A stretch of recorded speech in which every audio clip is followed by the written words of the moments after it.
sobretot els governants, ens estan matant. Sobretot l'Alba Vergés li volem parlar perquè ens està matant. Les decisions que estan prenent al territori no són bones. El nou hospital que volen fer aquí davant, això és un desastre. Això serà un desastre. Necessitem un hospital nou aquí al territori. Un hospital nou. El que vagin a fer aquí, que ja ho facin al terreny que tinguin que ficar un hospital nou, perquè això serà gana per al dia de demà. I aquí no cabem, aquest hospital ens està caent. Si ho veieu, està tot en obres. Tenim gotelleres. Aquesta ha estat una de les reclamacions que ha fet el sindicat IAC-CATAC a Salut, però també han demanat a la consellera Alba Vergés que es milloren les condicions laborals dels professionals sanitaris. Estem molt maltractats. Estem en contractació basura.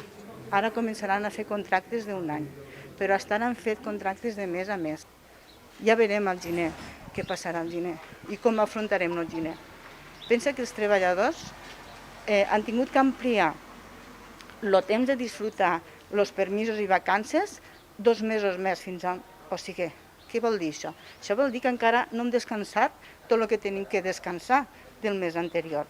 Fins al mes de març, me sembla que ens donaran els permisos que ens deuen. Sarroca confessa que estan molt decebuts per la irresponsabilitat ciutadana que ha provocat la saturació de la unitat de cures intensives i del sistema sanitari. Molt tristos de veure com s'actua.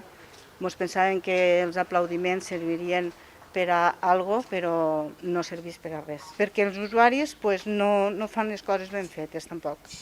Ja ho veus que hi ha molts de brots, i si hi ha brots és perquè les coses no les fem bé com a usuaris. Continuem anant de festa, amagatons, ens pensem que això no és res perquè no ens toca, i si féssim bé les coses no estaríem com estem. Amb cansament, la pròrroga dels permisos i les vacances, el sistema sanitari ha afeblit. Ells i les treballadores miren preocupats com serà aquesta tercera onada que l'Organització Mundial de la Salut preveu que passarà al gener després de la celebració d'un Nadal incert.